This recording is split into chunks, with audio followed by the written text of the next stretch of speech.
qué bueno que es Dios. Al fin llegamos a la conclusión, al cierre del presente curso, Principios de Estrategia de Evangelización Urbana.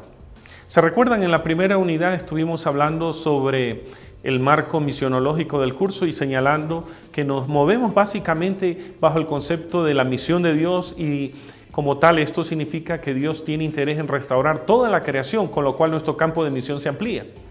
Y luego estuvimos mencionando que la misión de la iglesia es tal en la medida que colabora con Dios en el desarrollo de esa misión. Bueno, luego estuvimos analizando en la segunda unidad todo aquello que nos habla de la ciudad, desde un enfoque bíblico, pero también teológico. Notamos como un detalle importante que la primera ciudad se llamaba Enoc, fundada por Caín, luego una persona importante en ese proceso de construcción de múltiples ciudades, entre las que se destaca Babel, Calne, entre ellos Nínive, es Nimrod.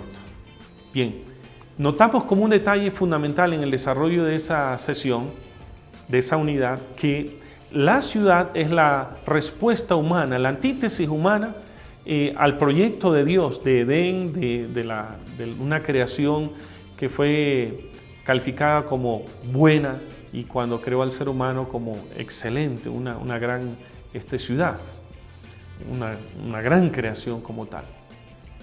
Bien, allí nos dimos cuenta que este proyecto al final se tornó en algo controversial, porque en vez de seguridad lo que hizo es proveer inseguridad, violencia, y de ahí las consecuencias que vivimos hasta el día de hoy. El producto de todo lo que estamos viviendo en estos días, desde nuestra concepción teológica, es justamente fruto de la antítesis humana que no corresponde a la intención o al diseño original de Dios, tal como Jacques Ellul lo mencionaba. En la tercera unidad dimos un salto para considerar cómo la iglesia primitiva, la que se desarrolló en un contexto urbano, este era en el contexto imperial como tal del Imperio Romano, se desarrolló. ¿Cuáles fueron sus motivaciones, sus estrategias, sus métodos? ¿Recuerdan? Cuando hablamos que entre las motivaciones fundamentales están la gratitud, la responsabilidad, la urgencia escatológica, porque ya Cristo viene pronto y por eso eran gente aguerrida, al punto que fueron tan osados para levantar oraciones como esta. En medio de un contexto de persecución, dijeron: Señor, concédenos de nuevo firmeza, entusiasmo, para que sigamos predicando, a pesar del contexto de amenaza y persecución. Aquí notamos una iglesia interesante, una iglesia aguerrida, una iglesia llena del Espíritu Santo y que lidió en medio de un contexto urbano y que en un siglo logró expandir el Evangelio en toda la parte sur de Europa, Asia y el norte de África, es decir, en toda la cuenca del Mediterráneo, en todo aquello que era el Imperio Romano. Una iglesia que es ejemplar y conforme a los capítulos 2, 4 y 5 de Hechos se da cuenta como a modo de grandes radiografías cómo eran estas iglesias urbanas y por qué gozaban del favor del pueblo.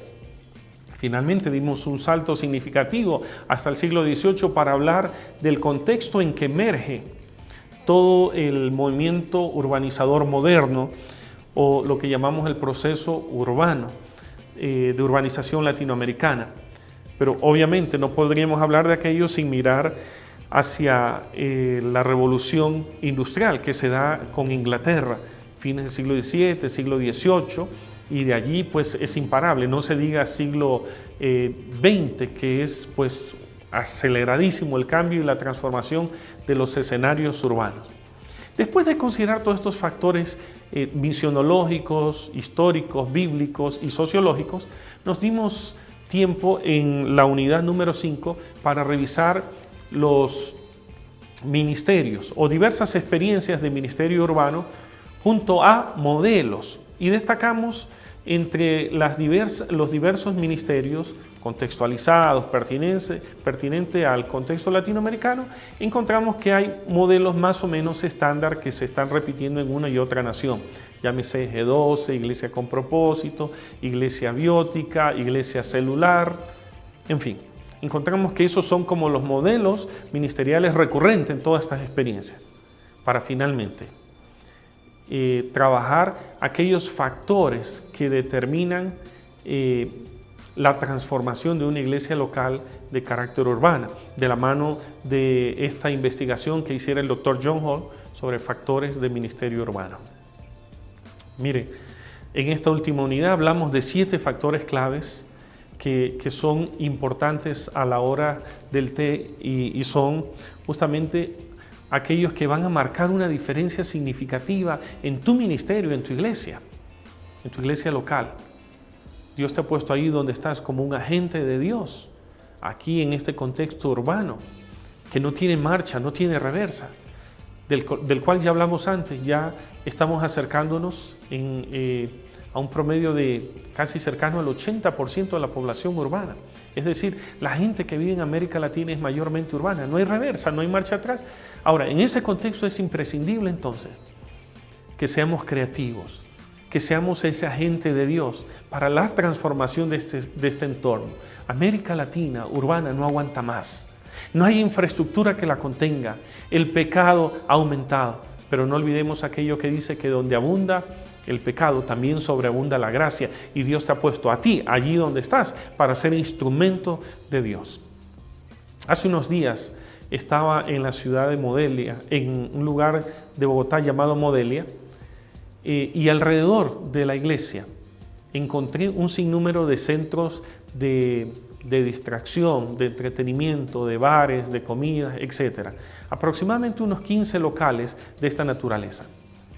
La iglesia está enclavada ahí en ese contexto y miren qué lindo, tremendo desafío el que la iglesia tiene ahora para ser un factor de fermento y transformación. Este es un ejemplo de tantísimos otros que estamos experimentando en las iglesias urbanas en América Latina. Y allí Dios quiere utilizarnos como agente suyo para generar cambios.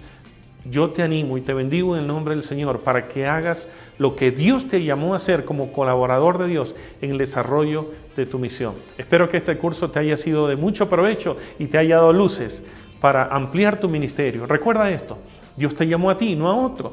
Por favor, amplía las fronteras de tu mente, de tu ministerio, porque Dios tiene aún más para ti. Que Dios te bendiga y que esta sea una oportunidad fundamental para generar cambios. Que Dios te bendiga otra vez más.